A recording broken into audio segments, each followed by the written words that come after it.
Stop. You do the clap so that you get a spike in the audio. The audio. Yeah. Hello and welcome to episode 16 of Irish Ears, the Disney Fancast. If you've been listening to episode 15, you'll know that we just carry straight on, but you're listening to this probably a night down the road, or maybe a week down the road, who knows. We are carrying on our conversation from Disney Music Festival, from Marvel chats, the small section about Disney Abu Dhabi that was not a hot take at all. And we are now moving on to the return onto more controversial things, in fairness. The return of the Alice Show. Have you seen the Alice Show, Aisling? I have not seen the Alice Show. It actually was on one of the times I was there. I forgot it existed. Do you want to see it? I'll see it once. I don't think it's going to be my thing. I have to say I did love the car show that was there. That used to be there. So good. I don't understand why they didn't make a Marvel Stunt Show. I mean, it would have been 10 out of 10. Just unbelievable, I think, to do. It just makes so much sense. It's literally in Avengers Campus. To have a Marvel Stunt Show would have been something differentiated from all the other Avenger campuses, and it just makes a lot of sense to have Marvel characters do stunts and have something crazy going on there. But no, I think it's a bit random, but I haven't seen it yet. You've seen it, I know. What's your thoughts on it? I have. As with everything, you have to break it down into, okay, the design of the show. The effort that the cast members put in, the performers, is never in question. I think that Disneyland Paris has like top level entertainment performers. I think the arrangement of the show is pretty good. I think we can all argue that Alice is kind of underpowered in the show. Like, let's be truthful. Like, the Queen of Hearts always wins the kind of poll that they run. Yeah. What you were saying about the Avengers Campus thing is like, it's like hitting people, smack in the face. Like, I remember the first few weeks of the show, when Captain Marvel was out on the Quinjet, and the pyro was going off for the Alice Show. Captain Marvel would look at her watch and look at her like fake, like imaginary iPad in her hand, and then go like, oh, I'm being called back to base because there's explosions behind the campus. Like, so they're actually referencing the fact that there's an Alice in Wonderland. There's a huge show. Yeah, it's mad. I actually also think that, however good that the Doctor Strange Mystery of the Mystics show that was on top of the Avengers Campus rooftops for winter, I don't really enjoy those rooftop shows at all. Like, I think that it's too high up. I think it's really hard to see. It's really hard for kids to see. There's no involvement. Because you're so far away. Like, I have bad eyesight, so like you never feel that there's any involvement. There's no energy. Like, the energy doesn't translate down to the floor. Do you know where you're watching it? Yeah. It's just really hard to do anything there. And if you had it in the Stunt Show arena, it would have been beautiful. It would have been a beautiful thing. I think that we are a bit guilty here of thinking that the Alice Show was some like master stroke that, okay, that part of the park has to have an Alice Show. I think, hear me out now. So behind the Alice facade is the old Stunt Show facade still. They didn't knock it down. Oh. Because they don't want to have to pay for the bulldozers twice. Yeah. So what's going to happen is that they will knock it down at some stage. That whole area will get knocked at some stage. And hopefully, like, say a prayer, that it is an Avengers Campus expansion. Whenever the money comes through from Disney Abu Dhabi, basically. Yeah. But you also have to think, right? So Avengers Campus, that was part of the 2017 announcement of the whole expansion to Studios Park. And I feel that the Alice Show is like a 2 to 4 year stopgap while they build out Arendelle and build the Lion King land, and then they will get to that part of the world, that literally that land. Yeah. Because when you look at it, like, there's been rumors about a hotel, there's been rumors about it's a clear expansion land for something. So we have a few expansion lands going on in the grand master plan. Did you go in to see the what they call the maquette, the 3D model of the? Yeah, I did. I went in the last time I was there. So like, you can see there's so much all around it. But like, you can see green space. Okay. Yeah. Now the thing about when you're building a 3D model and you have green space like that, like somebody has to actually make that green space. Yeah. So somebody's told, okay,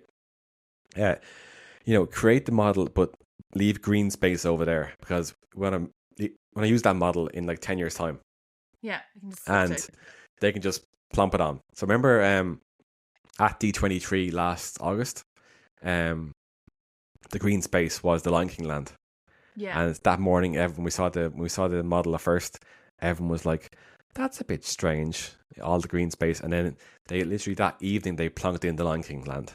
Yeah. So I mean, it's not, you don't have to be a total genius to work out the fact that probably that corner of the park's getting leveled. It's strange that you have Alice, like live action Alice, or kind of a quasi live action Alice in that show, where you have the other Alice in the main park. Like, Yeah. it was kind of that weird situation where we had live action Ariel, and we had cartoon Ariel in the other park for a few months as well. But yeah, the show is great. I mean, they've toned down the volume a lot recently. In this year's show, last year you could hear the show all the way over to like Val d'Europe, which is crazy. No way. Yeah. And if the wind blew that way, it was even worse. So this year they've toned it down. I didn't think it had to be that loud anyway.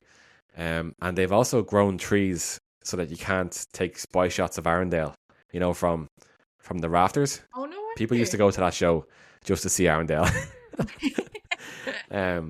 But yeah, like I always get the opinions of like, my 8-year-old, and she loves the Alice show. So like it's just so interesting to see that, us cynical adults who we're not cynical about a lot of things, but for a lot of things that we don't enjoy or other Disney adults don't enjoy, like kids go wild for that sort of stuff, like 100%. Stitch and stuff. Yeah. But the Alice show is one of those things where just energy, you have gymnastics, you have BMX bikes, these kids go home and think, I can do that on my BMX bike. And yeah, I think it's very French. It's very French entertainment. I was from the promo. I could definitely like see that. Like I grew up going to Belgium, and so like when you're watching like Belgium TV, when I seen like the way everything was happening and like the kind of the style of the music and stuff, I was like, it's very French. Yeah, whenever I stay in like offsite hotels, don't have English channels on their TVs, I always listen to the French. This is the voice. No, not the voice. The Masked Singer. Oh yeah. Yeah, and it's in French. it's in French, but that kind of brings me back to the Alice show because it's that kind of. It is that kind of vibe. I don't want to use derogatory terms here, but it feels very kind of Eurovision-y, the whole thing. Yeah. Some people love Eurovision, and I actually think that like the Alice show for what it is okay. I think that again the performers and the creation of the show is fine. I just think that they weren't given the whole hog to go and create something huge because it's probably going to be temporary. And temporary, like 4 years is not temporary really. Like there's been shows and seasons and money put into things that have lasted less than 4 years. But yeah, hopefully we'll get an Avengers show. I mean, if we get an Avengers show instead of a second Avengers ride, that would be a compromise. Yeah 100%.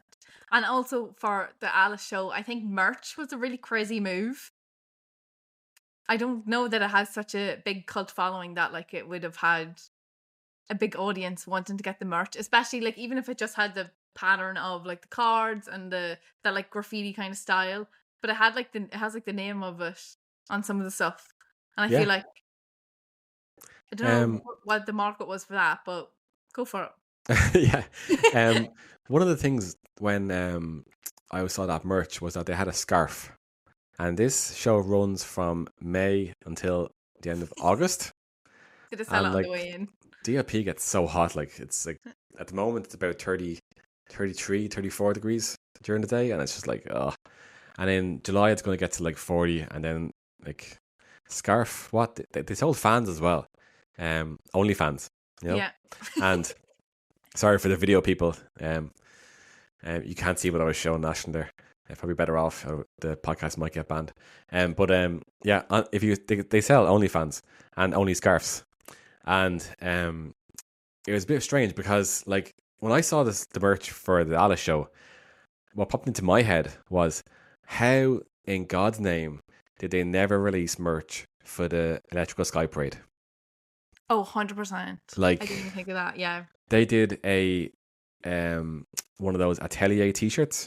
You know, the t-shirts that they print for you in Disney, like Disney style now. It used to be whatever shop it was beforehand. They could print it off for you, and it was just like a print onto a white t-shirt or print onto a black t-shirt. But yeah, like imagine the merch with a Sky Parade. Like you could do magnets, you could do hoodies, whatever. Like you could do the little boxes with like music boxes and stuff like that. Like it's just like so much merch. Yeah. And you could give like 10% to Ben. Not your Ben, my Ben. Yeah. Yeah. And then he could buy all the Barry's tea in the world and ship it all to France. But yeah, if you're listening, people, like I think they could do Tales of Magic merch.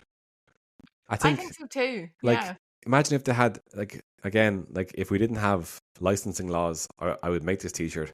But some people don't care about it online, so maybe I shouldn't.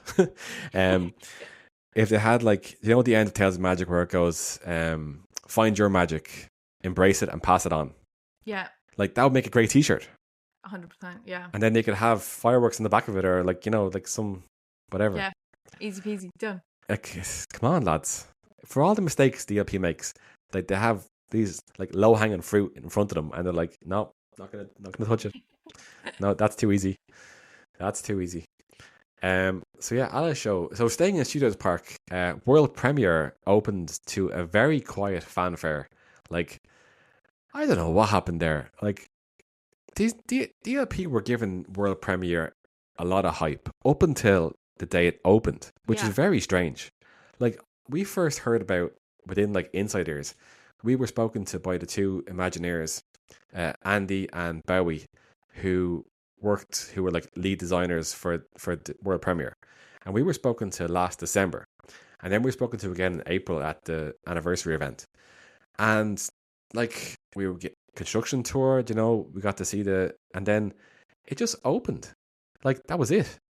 The cast members got a bit of a preview the night before, but like there was no red velvet tape cut. There was no.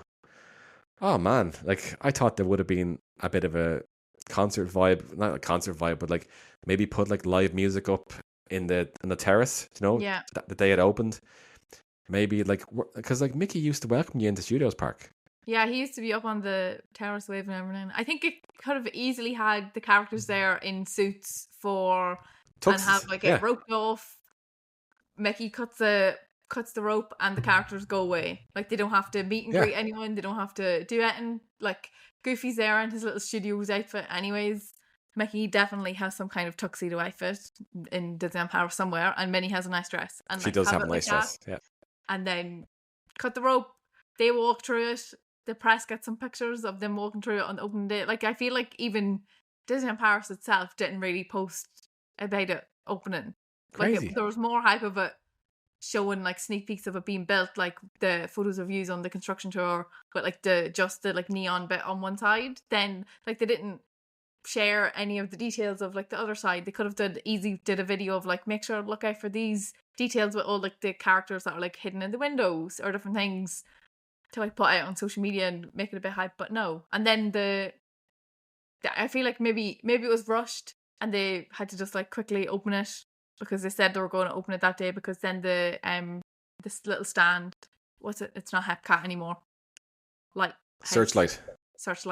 They like that wasn't even ready to be opened on the first day either. And was the actual restaurant opened for food? Yes. Yeah. Yeah, but that wasn't open. So maybe it was just a case of they were like, quick, we have to open it. But I don't know. I feel like there definitely should have been something. It was closed for so long, and there was so much hype online about like each like section of the process and stuff. I don't know. Like when you think that when they opened up the Lego shop, they had the ambassadors. When they opened up Style, Candy Glamour, Palace. Disney Deco, all these places, Candy Palace. Well, that was paid by Mars, so like. I was just gonna say maybe M&Ms, they need a sponsor. Maybe they need the sponsor, for like, I don't know. It was just bizarre. I felt like maybe they took a step back and said, like for all the love and attention the design went into making the build, like in the interior of the building, so gorgeous. All we have is a shop and a burger place, Yeah. and like, do we really want people? It's just a shame, because it would have been like, it would have made great pictures. It would have made like, oh, I don't get it. Like, and even the especially they had, I know they've had like over the past couple of like 2 months ish, they've had a lot of like influencers, like different groups of influencers there for different weekends. They had influencers there and like content creators there that weekend that were walking in and seeing it like for the first time. I feel like that's like the whole point of having them there, is to show off like the best bits of Disneyland Paris. And if they had some kind of like live music, Mickey Mouse there in a suit cutting off, because like they got to meet the same weekend, some of the girls that I seen that were there got to meet Mickey Mouse, say like up on the grass or like at the side of Central Plaza, just like as an exclusive, because you're invited by Disney meet and greet. So I feel like that is like the perfect time to give them the extra bit of content. People watching that who don't know anything about Disneyland Paris don't know that Mickey Mouse isn't going to be there every single morning, and they don't really care about that either. But unlike like, us. Yeah, unlike us. We're taking notes. Yeah. But yeah, I think like it's such a simple thing just to get Mickey Mouse to cut a ribbon in a nice suit because it's the premiere, and walk down a red carpet. Even the partner statue at the back, like that should have been a red ribbon situation also. Yeah. And a reveal. I don't get it. I don't get it at all.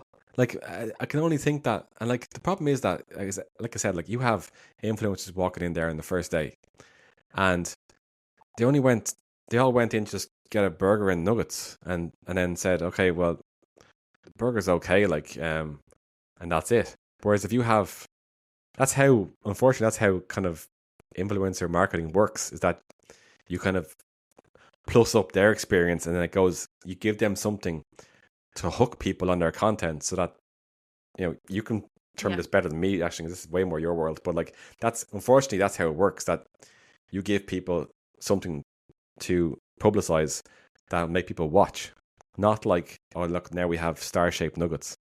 Yeah. So yeah, I don't know, it's such a shame. And what else do we have? So like pretty much all of studios now behind, well, unfortunately, Together Show. Remember the Together Show got a red carpet, and it had characters. It had Carl and Doug and everything out, and that was like a whole. They had celebrities. They had French celebrities coming into the park. It was a full thing. That was crazy. I think they had like NBA players and everything. But like the biggest building in the resort gets redeveloped. You have to walk through it to get into the rest of the park. Crazy. I don't know. Maybe they're actually waiting. Maybe they thought that if they publicize it too much, people will think that Arendelle is finished. Yeah, maybe. I didn't think that. Maybe Probably. That's it. It just came to my head right there. Yeah. Because they don't want that. Because they don't want people asking, "Oh, when's it going to open? When's it going to open?" Seen online, look at the news studios. They'd be like, "Oh, look, let's go." Do you know what you should do actually on your TikTok next? Is, do you know that viral thing where it goes dun dun dun dun dun dun dun dun dun dun dun dun dun dun dun dun? Well, you should have. World of Frozen is opening in 2026. World of Frozen is opening in 2026. World of Frozen is opening in 2026. And because tag on it and be like, that's just like, guys, this is your date. My God, that's the it'll be January 1st or December 31st. Who knows? Right. Well, something that didn't get fanfare either, but didn't deserve fanfare, was Casey's Corner Terrace, which you didn't even know what it was until this podcast started. Yeah. But as part of the weatherproofing initiative all around the parks, which also is including the covered terrace of Tower of Terror, after like what will be now 33 years being opened, DLP has realised that it rains and it's very sunny at the same time in Paris. So they have, I think they've done a great job making a kind of a terrace. Nice. Yeah, it's really like a Victorian kind of. Yeah. Now, unfortunately today I saw that the interior lights on the terrace are a new home for pigeons. Oh, lovely. Yeah. So while you're having your hot dog, and you didn't ask for mayo, and then you're going to get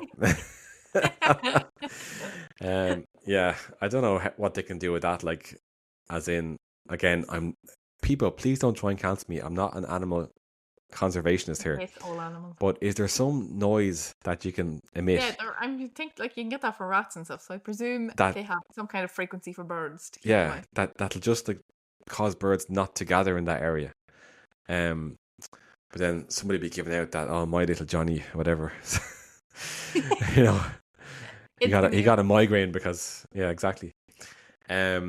But yeah, no change to the menu or whatever. It's just a covered area, but I think it's good and it's needed, and they need to do it in more places to just have. I mean, like Tower is absolutely roasting when the sun is shining in the outside cubit. Like that is definitely needed, and like an easy fix to put a roof on over it. What's very interesting about the Adventure Bay, because I don't know if you heard, I went on a construction tour. Did you ever see that? No.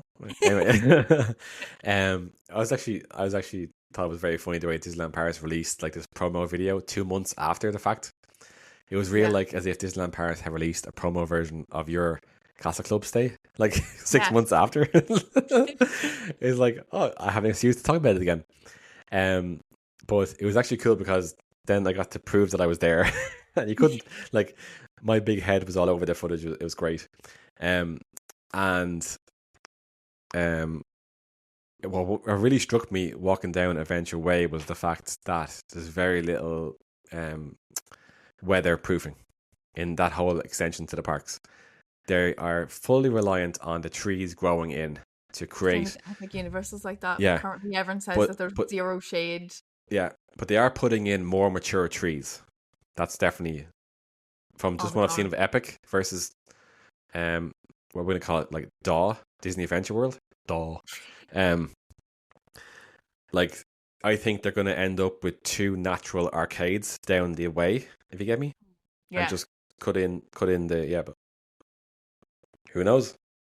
Like, you're going to be walking around, like I've always said, right? So from the front of Studios back to Arendelle is a longer distance than the front of Disneyland Park to meet Mickey Mouse. That's so crazy.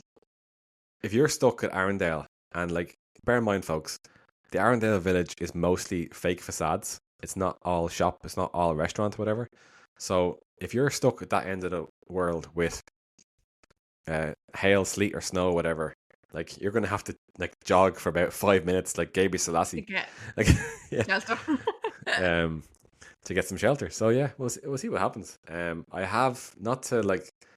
I don't enjoy these, but I like. We've been seeing some spoilers. Spoilers is a strong word because they're literally just lights in the sky and like some pyro. There's no like design elements or whatever. But like, the guys on the drone show at the lake are like tickling us with some nighttime rehearsals or whatnot. Okay. And like, for listening to the podcast, like, this podcast doesn't go out to my like, 30 whatever thousand people who on Instagram, whatever. So it just goes out to the people who want to listen to me talking for like 2 hours at a time. So like, I can talk, like, you're just my mates talking to me. Like, I'm just so excited for this, and I think that, like, it's just like, even today, right? So they cleaned Big Thunder Mountain. It's opening again on Saturday, but they used like water maintenance drones. See that today? No. So they're using drones now to clean the mountain. The whole park just be operated by drones. So just amongst the 5 people listening to this podcast, like, I don't see how this takes another 12 months to open Disney Adventure World. I know it's like thousands and millions of little tiny finishing parts, but I just don't see it. Like, if you are in charge, like Natasha, you have great people out there working on the lake show, and I don't think that they put on all this work to launch a show next April, just time wise. Yeah. Like, total guesswork, folks. I don't know, total guesswork. It would make a whole lot of sense to launch the whole thing next April, May, or whatever, because you come into summer, you have the hotel packages aren't available now until March 31st, so you have to wait until September to buy April onwards. And there's a kind of a mini D23 happening in August, at the end of August. So that's perfect timing for a little announcement. I did. I also know it's very important within Disney ranks who announces what. So, like, if Disney corporate get to announce the opening date, like, DLP management will just have that decision pulled off them. It won't be their choice at all. So, we'll see. I'm positive. I'm optimistic. That some non-employee of DLP or non-Disney employee sets their foot inside Disney Adventure World this year. I'm putting it out there into the world. Manifest it. See what happens. And if I'm wrong, who cares? A pessimist is always right. So, Stitch movie review, folks. I've been talking too much. Aisling, please take it away. Go for it. I loved it. It was so good. Okay. I grew up loving Lilo and Stitch. The TV show. I don't like Stitch. I'm very vocal about that online. Don't like him. He's everywhere. He's too much. He's everywhere. But I think Lilo deserves the love. And Lilo in the movie was amazing. She was so cute. She gave all the like spunk fieriness that Lilo had in the original cartoon. I think some of the changes that they made in comparison, like Pleakley not having like a character arc in the TV series that came after the movies, Pleakley was like lived with them, or not Pleakley, Jumbo. He lived with them in the house, like in Hawaii. They all lived together, newfound family instead of like the neighbors as the newfound family in the movie. But spoiler, sorry. But yeah, I loved it. I think it was really good. It was very heartwarming. I cried a lot. I think, but will I be queuing 3 hours or actually virtual queue to meet Stitch? No, but he was very cute in the movie as well, and I think it's definitely like worth a watch, even if you don't like Stitch. It was just very kind of like, I feel like all Disney's live actions are just very like easy breezy, heartwarming. Is kind of the direction that Disney's taken them all, instead of, I don't think any of them are too, like, your life isn't going to be changed by walking out of a Disney live action movie. But it was fun. It was cute. I really, really liked it. Yeah. But still not a big Stitch fan. Yeah, and I just checking there as you were talking. So far we're at $860 million of a box office for Stitch. Easy for us. So we are definitely getting a Stitch 2 in about 4 to 5 years. 100%. I'd say so. They actually should have really filmed it back to back so that the kid was the same. Be big. Yeah, I don't know how they're going to work that out. The magic Maybe of cinema. Make a series or something and just be like a series. No, it won't. Oh God, they're pulling away from Disney Plus stuff. Like, how have they only realized now that when you pay like 140 for the year or whatever, okay, that like you're not going to make as much money as taking €25 off people to go to the cinema? Like, yeah. Come on, people. I don't like Stitch. I was very like, the movie was kind of like, I'd probably give it like 2 out of 5. Yeah. And I actually, like, just to put it in comparison, leaving Snow White, I actually felt that was a like cohesive movie with like a lot of flaws, but that was a cohesive movie and had great music. And you know, I kind of would be more towards like 3 out of 5 for Snow White. But nice. But some of the bangers were bangers. The bangers were banging. But yeah, Stitch had really no redeeming features for me. I didn't find Stitch like cute or whatever in the same way that you would find like Puss in Boots kind of cute, whatever.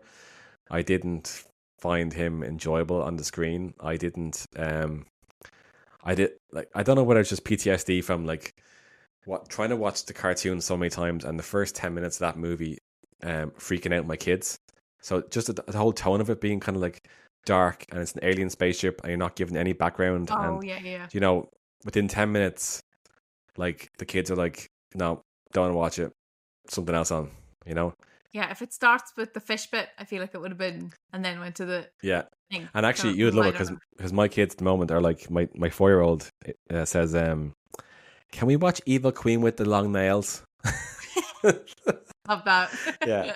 So she will turn off anything just to watch Evil Queen with the long nails. Nice. So yeah. I also like I love the hot takes. Really, I go around like digesting everyone's hot takes, and the other way, like particularly in America, people will get offended over everything, basically. Yeah. So, and again, I am not educated on this. I am not an expert on Polynesian culture, etc. But a lot of people had a lot of problems with the kind of story arc change at the end, Yeah. where, oh, sorry, spoiler alert for the next like minute if you haven't seen the movie. They take Lilo and put her into government care, but that government care is like the next door neighbor, and Yeah. that's a hugely problematic storyline for Polynesian / Hawaiian culture, because the government are very problematically involved with children in that culture, and it really annoyed a lot of people, to put it very lightly. I don't know how to talk about this without offending a lot of people, so I'm just not going to talk about it anymore. But how hard is it, Disney, to make a movie where you don't like annoy a lot of people? I genuinely feel like everybody, or like not everybody, I feel like people just love to pick apart anything. I don't think it's even Disney. I think it's literally any movie that is put out. Like, I seen someone giving out about How to Train Your Dragon, and I was like, they're dragons. They don't exist. Like, why are you giving out about? Why is she not blonde? I was like, oh, it was the same like with Ariel and everything. I was like, it's a mermaid. It's a fictional creature. Like, what? Just watch it. And the people who, I've always feel like, I said this about Snow White as well, like the people who were giving out about it were people who, if it had been the perfect Snow White in their mind, wouldn't have watched it anyways. Same with like it just like any movie now. I feel like people just love to pick any little thing apart and find the negatives in it. I think I'm just like easily pleased, especially when I see something in the cinema. I don't think I've ever come out of the cinema and been like, that was a really bad movie. I think I'm just maybe easily swayed. Like popcorn, big bucket of Coke, and 2 hours of silence, and hopefully no one on their phone in front of you. Like, it's very hard. Yeah, exactly. I love it. Another thing is that, unfortunately, and I sound like I'm an old man at this stage now, because like social media culture, right? With particularly, again, I'm gonna go bashing TikTok, for example, but like Instagram Reels are exactly the same. In the first 3 seconds, you have to say something controversial to make someone watch the whole thing. 100%. So, like, if you have Stitch coming out or whatever, right, and you know that like they're making $1 billion at the box office, whatever, and you want to get a video with 1 million views or whatever, like you will say, like, the Stitch movie has offended every Hawaiian person, and here's why, and then talk about it for the next 30 seconds, and then you get like creator rewards and whatnot. So, but even people jumping on like, Disney adults are so weird, Disney adults are this, Disney adults are that. It's 100% for the clicks. Yeah. And like, it's 100% for the views. Nobody actually really cares. Like, is it affecting your day-to-day life? No.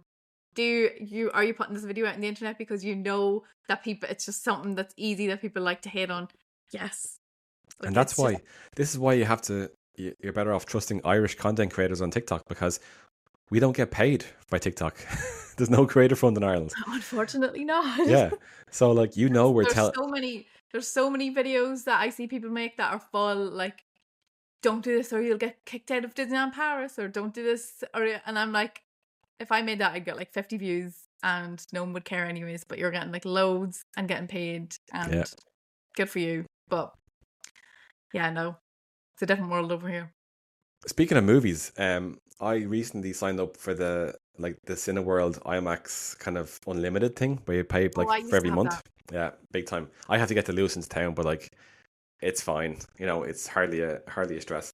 But yeah, I have F1 in IMAX.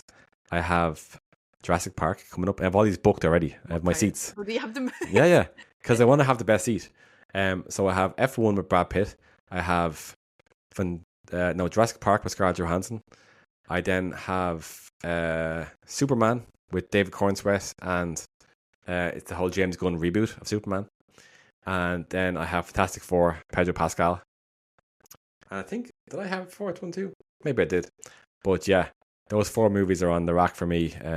And yeah, I'm hugely nervous about Fantastic Four, really, because I've seen some spoilers of the plot, and I hope they don't do what I think they're going to do. Spoilers alert. Yeah. No, like I'm probably like yourself. As soon as I went to a cinema, I turn my head off and I forget about all the spoilers I've seen so far, and I just enjoy the movie. I like completely put my head on the conveyor belt of the like popcorn and Coke machine and just like let myself enjoy it, switch off. You know, life's heavy outside of the cinema, so why not just enjoy it? Exactly. Speaking of enjoying it, Disneyland Paris kind of very minorly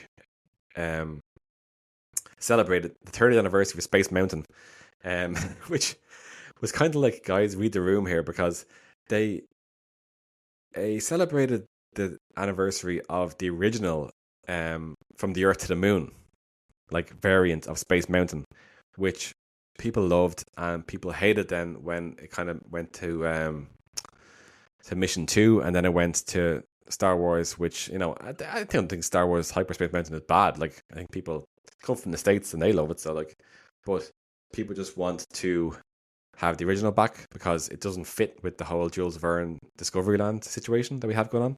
Yeah. But the merch is like not coming out for a few weeks as well.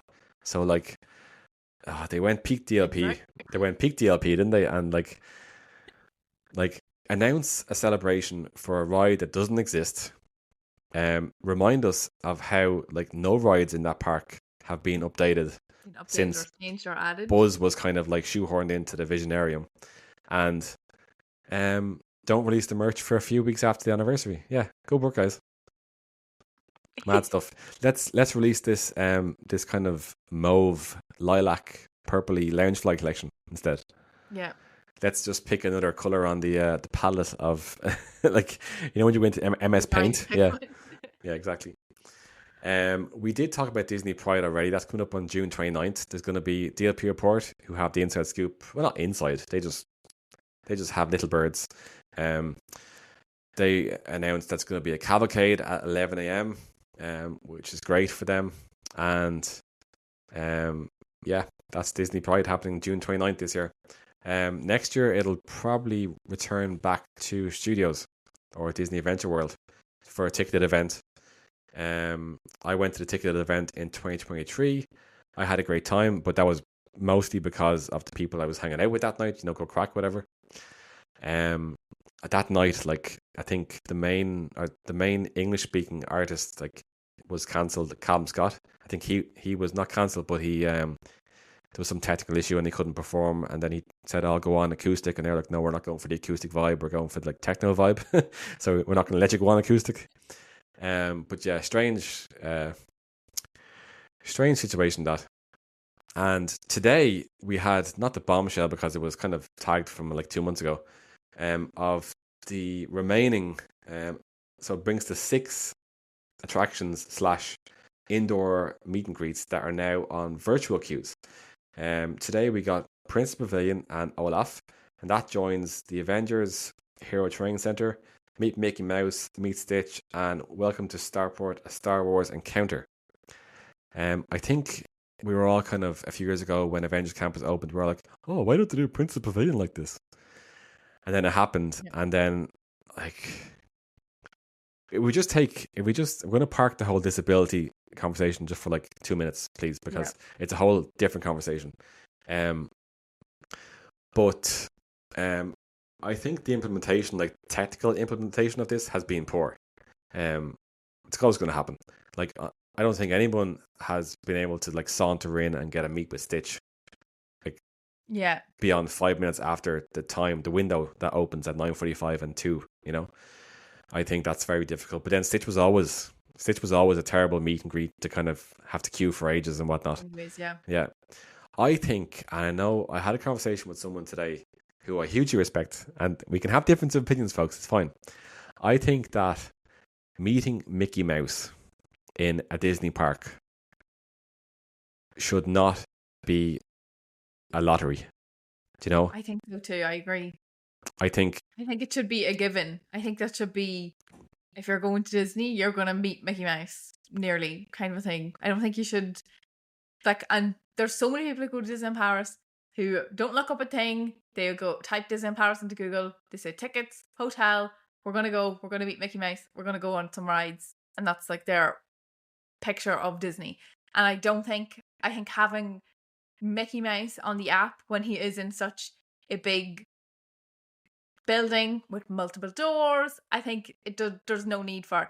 I've seen it go over 60 minutes, but I have never seen it be Princess Pavilion level of crazy that it needs to be virtual queue. Stitch, the princesses, I think Avengers Campus as it is, I think Spider-Man would be probably the same if he was out by himself somewhere, would have a really long queue. But I don't think there's a need for Mickey Mouse where he is hidden away to have a virtual queue. I can only think that it's because they have plans for that building. Like, why would you have a theatre? Why would you have a theatre that's not being used now? It's just roped off. So, I mean, if we're still speaking on episode 27 of Irish Ears, of, like, you know, that theatre being empty and that queue being empty and the virtual queue still happening to the side, that's going to be very frustrating because, yeah, I don't know why they've done it. I think that all the marketing for Disneyland Paris and every Disney park is, you know, Mickey welcoming you into the park, basically. Yeah. And I don't think it's the fault of the guest. Excuse me. I don't think it's the fault of the guest to have that expectation that you are given the opportunity, if you would like to queue for an hour, that you are going to meet Mickey Mouse. You know, like you said, multiple doors, make it happen. I think meet Mickey Mouse, like as a system, works pretty well. I know, like I said, queues can go to 60 minutes, but they never go like 2 or 3 hours. Yeah. I think that cast members have difficulties often in Meet Mickey Mouse, that, you know, they're meant to be finishing meets at like whatever it is, like 6 p.m. and people are still meeting because the queue has moved slow or went too long, or whatever, or the door didn't close in the right time, that they're working beyond 6, you know, towards 7 and whatnot. And I think that's a separate issue for management to sort out. Yeah, that's for like HR. Like Mickey needs to get onto HR. But yeah, I'd if they announced it today with like a trade off, okay, we're getting runaway railway or something, that would have been nice. But I don't know. It doesn't. Mickey doesn't feel right.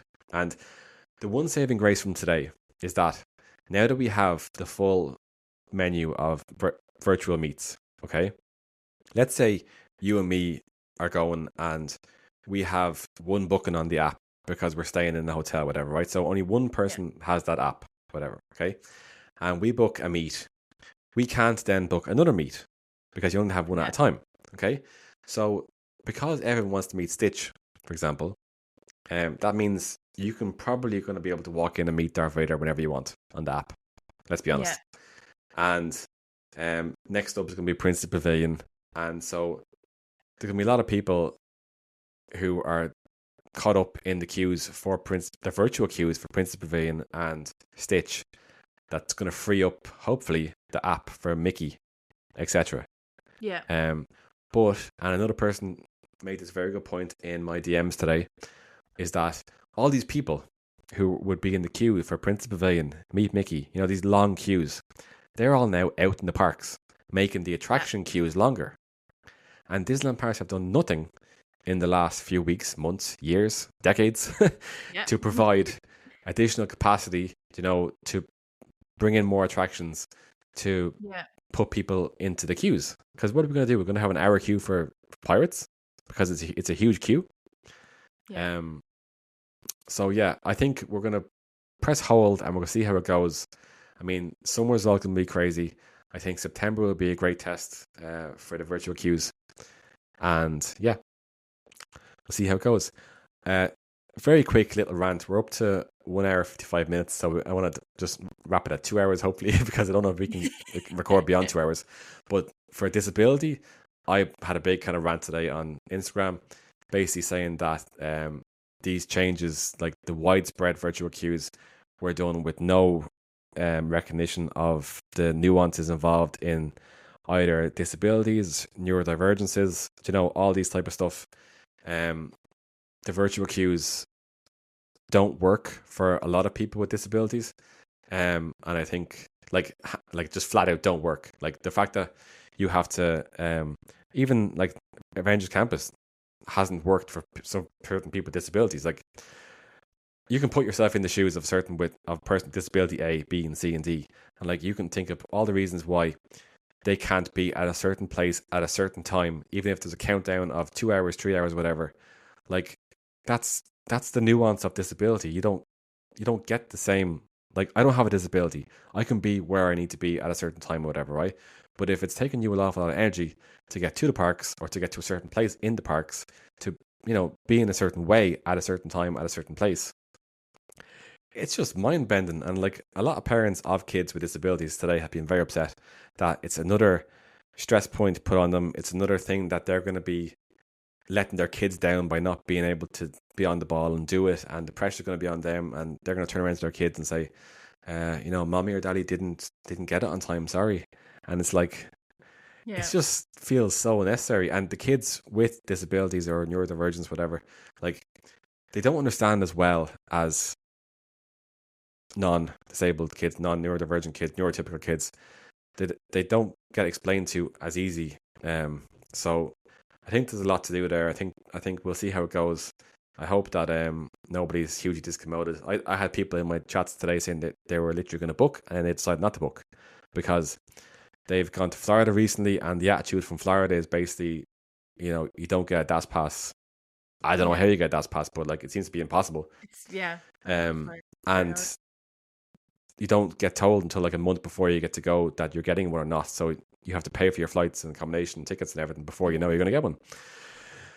Oh, rant over. But yeah, we'll see how it goes. I did put an email address up in my stories today. It's probably going to be gone by the time. DM me if you want the email address, if you want to send DLP comments about the virtual queues, and we'll take it from there. I had social media shoutouts, but we have 2 minutes left. Quickly, Aisling, who are you watching this week? Madison Pratt. She is an American content creator. She does mostly Disney and mostly Walt Disney World, but she was in Alani recently and they stayed there for like a week.